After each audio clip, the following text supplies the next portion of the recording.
Olá, boa noite. Meu nome é Sandro, sou professor de Sociologia no IFMT Campus Octaíde. Hoje nós estamos fazendo a gravação de um podcast que é parte da atividade de curricularização de extensão das disciplinas de Materiais Elétricos e Homem, Cultura e Sociedade. Hoje nós falaremos com os alunos do segundo semestre de Engenharia Elétrica. E o tema do nosso encontro de hoje é materiais piezoelétricos. Ana, Matheus, sejam bem-vindos, tudo bem com vocês? Tudo bem, boa noite. Boa noite, boa noite. Bom, para começar, explica para as pessoas que estão assistindo e ouvindo a gente o que são materiais piezoelétricos, se a minha pronúncia está correta, né? Piezoelétricos, obrigado pela correção. Bem, o material piezoelétrico, na verdade, ele é um material que causa o efeito piezoelétrico, que é nada mais nada menos que quando o material sofre uma deformação mecânica, ele gera uma diferença de potencial. E ao contrário também acontece esse efeito. Se você inserir uma diferença de potencial no material, ele sofre uma deformação mecânica em si próprio. Um exemplo disso, por exemplo, é uns fones de ouvido mais antigos. Eles usavam materiais piezoelétricos e, de acordo com a diferença de potencial que você inseria nele, ele vibrava de uma certa maneira que emitia o som corretamente, né? De acordo com a música, com o formato. Tanto que se você pegar o fone de ouvido e fizer um teste e colocar uma corrente, por exemplo, contínua nele, ele vai ficar fazendo o som na frequência de 0 Hz mesmo, né? Um exemplo, por exemplo, do material, ao contrário, com a deformação mecânica ele gera uma diferença de potencial, é vendido em muitos lugares, por exemplo, bário, plaquinhas de bário, que se você, por exemplo, dar um peteleco nele, ele vai gerar uma carguinha, o suficiente para acender, por exemplo, um LED, né? Não é uma energia muito forte, né? Que acaba causando isso, mas é uma energia que dá para ser utilizada no dia a dia. Várias utilizações, por exemplo, como ele falou também, fone de ouvido, que dá para ser usado hoje em dia, acendedor. Uma coisa que eu achei bem interessante, questão da ultrassonografia. A partir disso que acaba acontecendo a ultrassonografia. Hoje, por exemplo, se não existisse isso, as mulheres, como que saberiam o sexo dos seus bebês? Então, hoje em dia se usa, é bastante usado não só como nesse exemplo, como em balança, como, por exemplo, uma guitarra, você colocando uma certa pressão acaba atingindo esse material piezoelétrico e acaba expandindo esse som através dos fios, né, que acaba lançando esse som. E microfone também, imagine como um apresentador ia fazer um programa ao vivo, se não tivesse um microfone hoje em dia, né? Então, hoje em dia é bastante utilizado. E eu acredito assim, que se continuar com essas pesquisas, vai conseguir utilizar mais no dia a dia. Como tem acontecido também, como estou vendo aqui no slide que a gente fez, por exemplo, um dono de um bar em Londres, ele fez o piso todo com revestimento de placas de piezoelétrico. Aí com isso ele acaba guardando essa energia para estar utilizando em outras formas, em outros ambientes também, economizando também a energia do ambiente. Deixa eu ver o que mais. Como por exemplo, imagine você estar andando, tem uma placa de piezoelétrico no seu pé. Naquele movimento que você faz, aquele atrito, você acaba guardando uma energia para estar usando também depois para carregar o seu celular. Então é uma coisa assim que, com certeza, se tiver mais pesquisa, vai dar para estar utilizando no dia a dia. Não é uma energia muito forte que dá para ser guardada, abastecer uma casa, não, mas é uma energia que, como é sustentável, dá para estar utilizando no dia a dia, sem estar poluindo o meio ambiente, nem utilizando a mais as outras energias.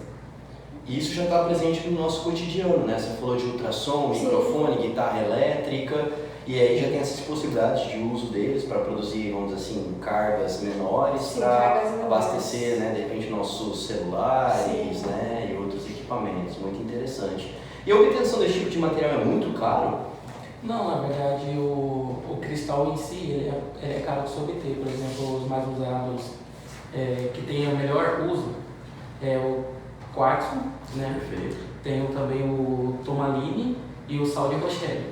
Esses são materiais que são mais difíceis ser encontrado e também por isso o valor dele é alto. Mas há outros materiais que com o desenvolvimento em laboratório ele consegue ter o mesmo efeito, entendeu? Por exemplo, o bário, feito do método certo, ele é misturado com um pouquinho de quartzo também e outros materiais que ele consegue ter o mesmo efeito, ele consegue gerar o mesmo efeito de piezoeletricidade. Tanto que as plaquinhas, por exemplo, que eu falei que você pode comprar para testar em casa mesmo, fazer experiência bem básica, custa R$5 cada plaquinha delas, né? E você pode fazer em casa. E agora o problema mesmo de pesquisas para desenvolver ainda mais essa tecnologia em cima disso é por conta da baixa frequência que a diferença de potencial ela é emitida, né? Igual, por exemplo, se você, por exemplo, pegar um teste desse com a plaquinha de bário e fizer um LED, você vai ver que o LED pisca muito rápido, né? Porque a frequência que é gerada é muito baixa. Ele, dependendo do material, por exemplo, o quartzo mesmo, ele gera uma alta voltagem até, ele pode gerar até alta voltagem. O problema é que a frequência é muito rápida, então é muito fraca, né? A frequência dele é bem rápida, por exemplo, a frequência que a gente usa é 60 Hz, né? E se eu não me engano, ele atinge no máximo 1 Hz com a deformação mecânica. Não importa se você pegar e fazer a pressão e continuar a pressão. O que mais gera a diferença de potencial mesmo é a pressão inicial, né? Isso devido à estrutura molecular dele, né? Que, por exemplo, do quartzo mesmo, que é o melhor, as moléculas são divididas lá na estrutura, que quando você, por exemplo, faz uma pressão, de um lado as moléculas negativas vão para um lado e as positivas vão para o outro. Por isso que surge a diferença de potencial. Só que isso é uma deformação muito rápida. Então, por isso que a frequência que é gerada é muito baixa, porque elas vão e já voltam para o mesmo lugar. A estrutura tipo, se renova muito rápido. Então, é por isso que as pesquisas é feita para tentar ao máximo guardar, por exemplo, essas energias, fazer ela se tornar mais eficiente, né? Que aumenta a eficácia dela. Você pode, por exemplo, guardar elas numa bateria, mas igual, por exemplo, a gente vê esse efeito, acha que pode ser revolucionário.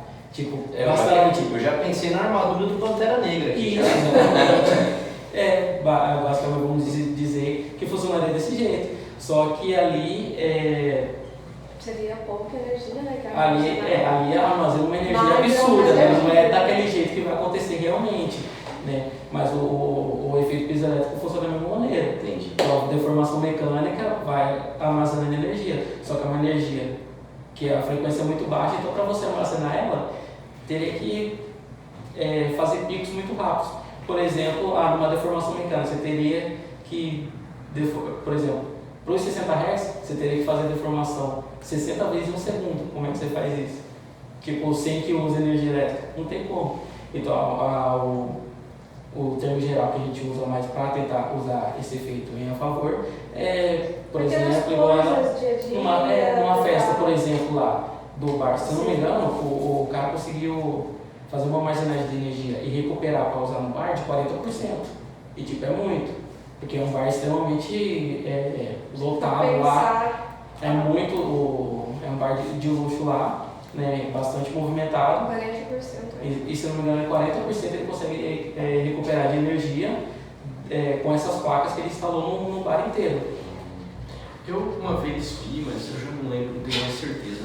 Não sei se era uma notícia, um artigo falando que acho que de uma academia de ginástica que tinha colocado uma adaptação no piso em que aproveitava o efeito das aulas de pump e de ginástica justamente para gerar uma certa quantidade de energia, né? Eu não lembro mais dos detalhes, mas parece que lembra um pouco, né, essa ideia de gerar isso. Né?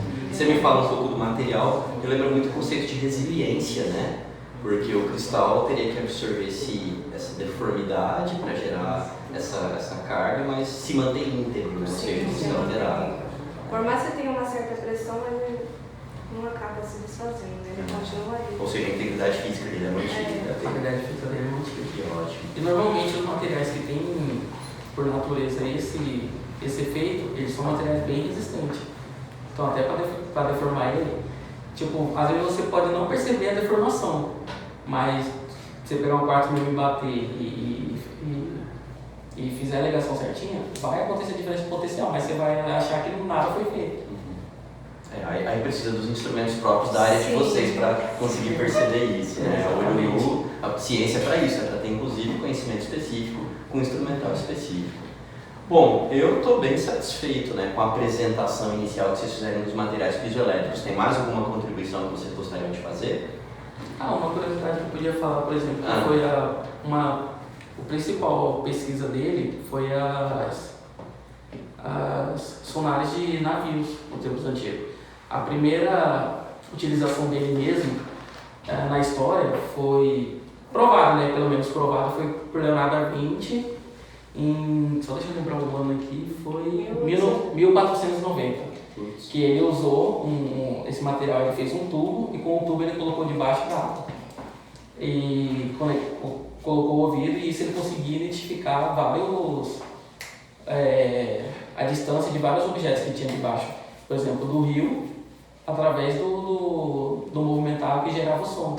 Isso ele começou a estudar isso, só que era muito difícil para ele entender realmente como que era. Ele descreveu isso em pinturas dele também e em artigos também que ele escreveu. Só que o desenvolvimento mesmo desse material que ele teve, a primeira vez que ele teve uma importância mesmo na história foi com o sonar.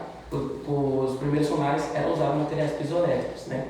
Que foi lá essas pesquisas foram desenvolvidas mesmo na Primeira Guerra Mundial com o estupim. Para isso acontecer, né, a motivação real que foi por causa do naufrágio do Titanic, né? Caramba! Né, que todo mundo lembra, que na época eram usados, né, os vigias que ficavam lá nos altos para vigiar em torno dos navios à noite, né? Porque durante o dia estava assim para observar o mar, mas à noite era um breu total. E aconteceu o acidente, a fatalidade. Depois disso, né, logo depois também do acidente, iniciou-se a Primeira Guerra Mundial e começou a era de pesquisas tecnológicas, né? E uma dessas pesquisas foi dos navios para detectar outros navios que estivessem por perto, né? E aí foi a primeira vez que, vamos dizer assim, que o material piezoelétrico teve uma grande importância na história mesmo. E aí a gente pensar na importância de respeitar o tempo de maturação de uma tecnologia, quer dizer, uma coisa que o Leonardo da Vinci já tinha cogitado a possibilidade lá no final do século XV, quer dizer, teve que passar 4 séculos, teve que afundar o maior navio do início do século XX para começar a virar um instrumento, né, uma tecnologia viável de uso, né, e que em parte foi usada para a guerra também, né, já que o sonar servia para isso também. No caso, muitas tecnologias foram desenvolvidas por causa da Primeira e da Segunda Guerra Mundial. Sim, imagino que sim. Né? Inclusive os materiais piezoelétricos que vocês apresentaram para a gente aqui hoje. Bom, muito obrigado, Ana, muito obrigado, Matheus, foi ótimo a fala com vocês hoje. Esse foi um dos nossos primeiros episódios, continue acompanhando a gente, né? E teremos a participação de novos alunos vindo para cá. Né? Obrigado e até a próxima.